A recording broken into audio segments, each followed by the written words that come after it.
way. George Shelby, welcome to Dawkes and Maidenhead, and the UK in fact. We've met before, haven't we? Yeah, we did. We did something last year, and first thing I felt about hearing you play was in the sound. You've got very clean, I would call a Hollywood sound, which is convenient, bearing in mind where you're from. Do you find that that sound is specifically good for certain types of work that you do in LA?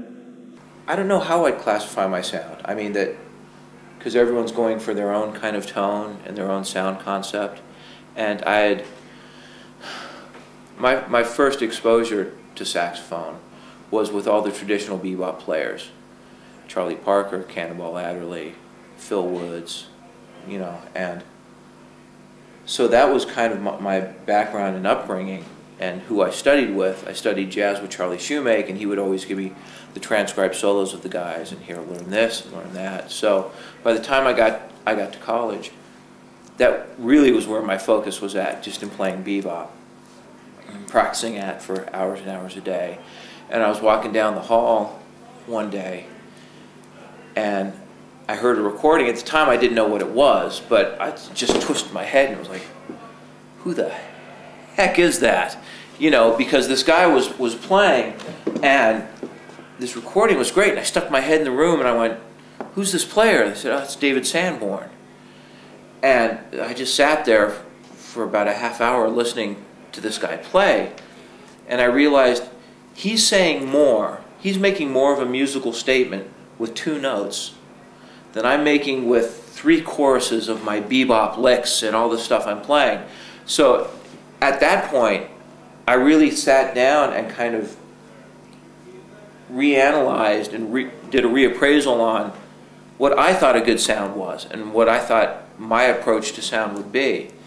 And as much as I wanted the chops and I wanted the facility, there was an emotional content to his playing that I had heard with Cannonball Adderley specifically. The thing I loved about Cannonball was he had the chops, but he also had that emotional content. And now David Sanborn had brought this and taken it like 2 steps further for me in terms of the emotional content. So at that point, it really shifted my whole emphasis on what I wanted for a sound and what I wanted for a tone. So then I spent probably a good couple years just wasting my time trying to sound like David Sanborn, you know.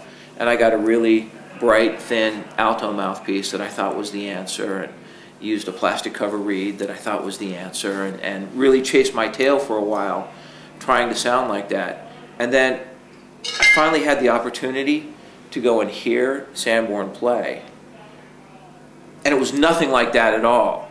When I heard him play live, separate from the recordings, he had this huge sound. And, you know, everyone thinks, oh, David has this, you know, certain kind of sound. When you hear him live, it's a whole nother experience. And it was gigantic. And that spun my head again. Yeah. It's like, oh, okay, now I got to try, you know. And I finally, eventually, I realized, okay, first of all, I have to find my sound, you know. But I'm looking for something in between where I can have an edge to my sound and a brightness, but I want this bottom too. I want the harmonic resonance off the tone.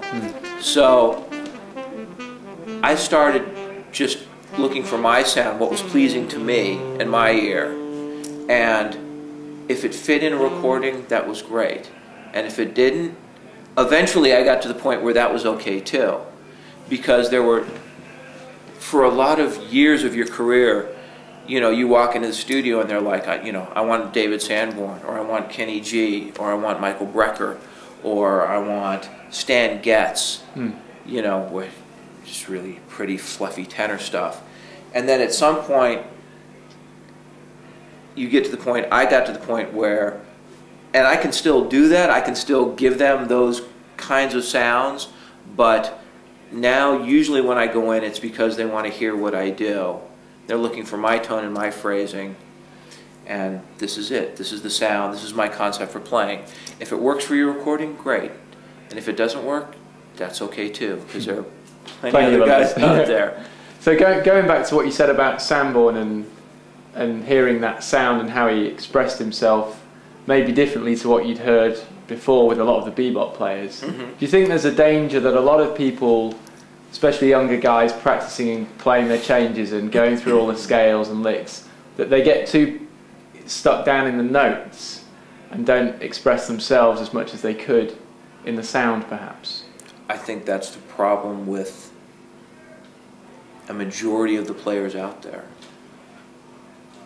The problem is that they all get stuck with scales and chords and notes, and then they go to play their solos and they study their changes and they practice playing over changes, and this is what I should play and this is my concept, and I'll quote John Coltrane here, and and I'll throw this quote in there, or they've developed their own thing specifically based on notes and chords and scales and patterns, and they completely ignore the emotional content of music, which is the most important part, and gets completely ignored by a majority of players.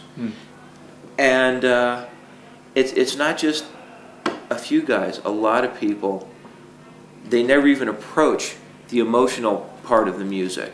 Never even look at it, never study it, never try to emulate that. They do the scales and the chords and never get to the emotional content. And for the listener, sometimes that can be not so engaging. It can be impressive technique-wise, but after 20 minutes, half an hour, there's nothing left to hear, is there? To me, it's like a kid who can say his alphabet really fast. A, B, C, D, E, F, G, H, I, J, K, L, M, N, P, Q, R, S, T, U, V, W, X, Y, Z. It's like, wow, that was impressive once. Yeah. Maybe twice. Yeah. And as impressive as that is, they're still not really saying anything. And you're looking, whether your listener realizes it or not, even if they don't realize the emotional content, they either feel the music or they don't. And we've worked with musicians who have been great musicians, but you go, especially in a band situation, you work with musicians and you go, man, he played good, but there was just something about his playing that didn't fit the group, didn't fit the song, and most of the time it's the emotional content was either not there or it was wrong. Yeah. For what the song needed.